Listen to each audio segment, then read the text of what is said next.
I mean, it was significant. It wasn't life-changing, but it was definitely significant, and it was like a huge milestone, of course, in my career, winning a bracelet. It was something I always wanted to do. I think I always I was like, well, I won't say too concerned, but like more concerned than average about like the recognition of like I think there was for a long time a lot of like very good online players felt like disappointed that they weren't recognized as good poker players by the Mhm. world. And Right. so it was a time like at that time it felt like some validation, even though I knew, of course, that winning a tournament there's so much variance. It's the first final table I ever made. So to win your first final table, like there's just a lot of variance involved, of course. Hmm. And I knew that, but it was still a really important achievement for me. And it was a really memorable tournament for me too. For like, there was I explicitly remember there was one big hand that I played with like probably 20 people left against Daniel Negreanu, where I raised with it would have been King King Queen 7. He called. Flop was King Jack 8. I bet. He called. Turn was a brick. There was a flush draw out there. I checked. He potted. I shoved, and he called. And he had a Jack 10 9 8 for middle two pair open ender. Wow. And he asked me. He said, "Why did when you have all the kings, why do you check? Do you like why do you think I'm going to bet?" And I said, I didn't think you were going to bet, but I didn't want to bet and get called and then have half the deck on the river put me in a spot where I'm checking and praying and facing your shove or like your big bet or yeah, your shove on the river and risk my tournament life. And he went on and I remember he made a YouTube video, like a vlog. And that was like, cause he didn't know me at that point really. Right. And, but he made a vlog and he was like, and yeah, I played this hand against Phil Galfond and I asked him his question. He said something really smart that I never thought of, which was exactly what I just said, basically. Right. So it was memorable for me in a few ways. That was '06. I took a couple shots that summer. I was 5'10" player primarily. I took a couple shots at 25, 50, even 50, 100. They didn't stick. I lost. So built back up at 5'10", and over the course of the next like year, I did a lot of shot taking at 25, 50, would lose, step back down.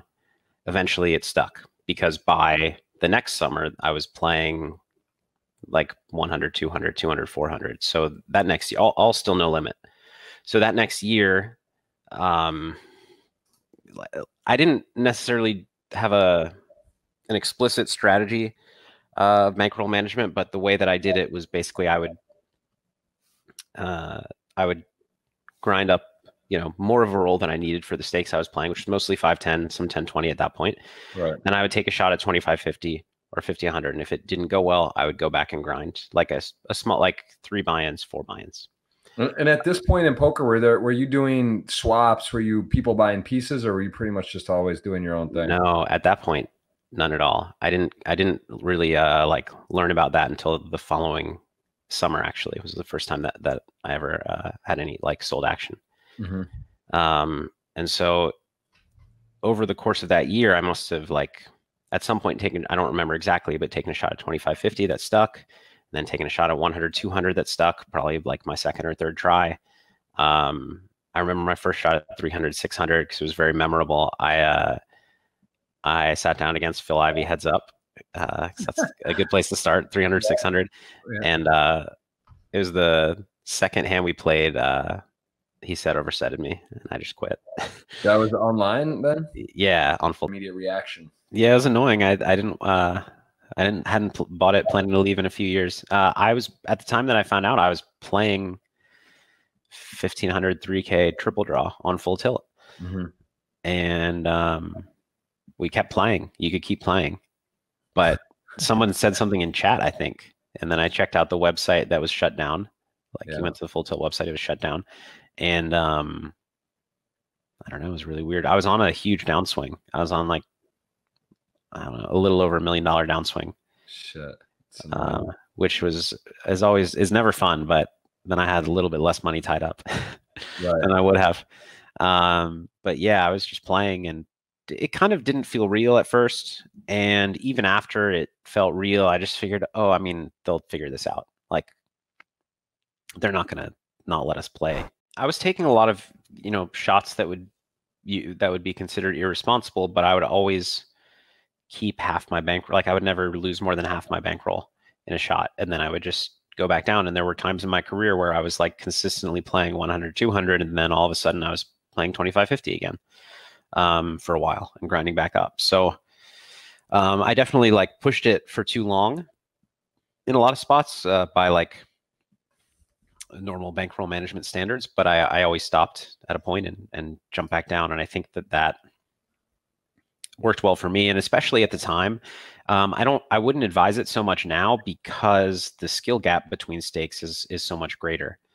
But back then there still was the skill gap, but there were just good games, or, relatively good games all the way up. So being a little more aggressive with bankroll management, having to step back when you have to step back, but like I gave myself a lot of shots at being able to play bigger and play in good games. So that worked well. As far as the, like, what you were saying about the money meaning something, a big turning point for me was in 2008. I moved to New York and bought a condo, and that was the first real thing I bought.